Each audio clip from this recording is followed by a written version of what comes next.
Congressman Mike Turner, a Republican of Ohio, joins us now. Thanks for being here and on set. It's great to have you. Jack Keane, our general and our contributor, said this morning on Fox and Friends. The Iranians here certainly are trying to drive a wedge between the United States and Israel. To a certain degree, they've accomplished some of it. And we have 4 IDF soldiers killed. Israel cannot permit this to stand. This is about the sovereignty and existence of the state. I think that sounds right. If 4 of our soldiers were killed, we would retaliate. And what do you expect Israel to do if they keep getting hit?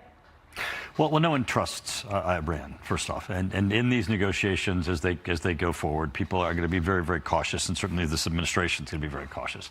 And everyone agrees that the U.S. policy is that Iran is the suspect here, and Israel has a right to defend itself.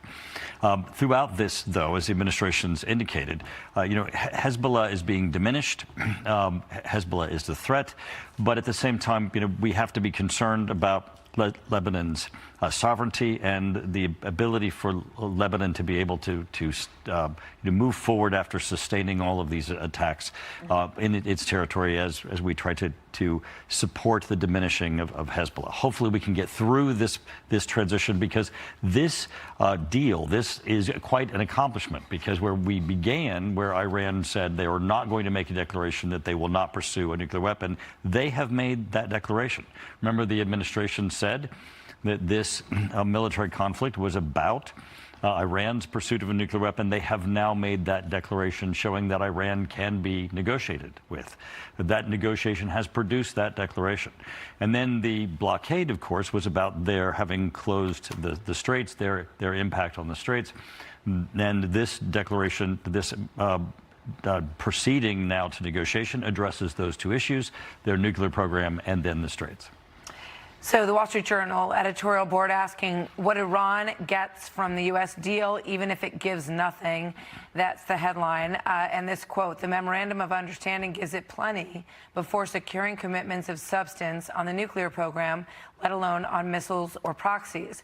That's U.S. leverage given up before it's needed most. And you heard the president responding to some strong comments by the Iranian leadership. And the president said, no money, not even 10 cents.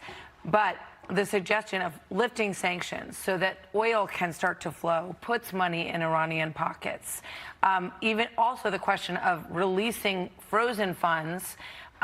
We've heard in the past that that's giving the country money, but now we're hearing something a little different. What's your take on that? Well, I mean, the memorandum of understanding is an agreement to negotiate those details. Those details are not included in the agreement because they're not done yet. And those negotiations obviously are on hold pending the fact that this exchange just occurred as a result of Hezbollah having attacked Israel. But all those details have to proceed. But the declaration by Iran that they will not pursue a nuclear weapon and that now the negotiations will proceed on their nuclear material. Remember, this is significantly different than where we were before, because with Midnight Hammer, this administration had taken action to address their nuclear enrichment programs. And to destroy their underground facilities that the Obama administration had allowed to continue, to allow their underground enrichment. So we're in a significantly different place as these negotiations move forward. We'll have to wait till those details are concluded, but this does give the opportunity for this administration to make significant strides in both ensuring that they never receive the steps forward for a nuclear weapon, but also then moving Iran forward back into a relationship with the West that hopefully can benefit the Iranian people. Let me just switch topics real quickly on our last question about Ukraine launching more attacks against Russia, significant ones. People have counted out Ukraine many, many times, but they continue to fight, they innovate, and now they are penetrating deep into Russian territory. Right. So what we're seeing, obviously, is both the Ukrainian willingness to fight and the ingenuity that they've brought into place, significantly having impacts on Russia's economy, Russia's ability to continue their aggression against the Ukrainian people. But we're continuing to see just the savageness of Russia as they take attacks directly into Kyiv, the murderousness of where they're attacking innocent people in Kyiv.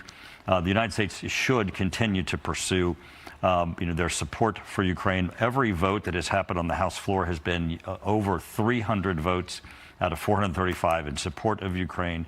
We should be placing stronger sanctions against Russia's economy, so that we can support an end to that conflict and support the people in Ukraine. Congressman Mike Rogers, thank you very much. It's always good to see you. Thank you for coming.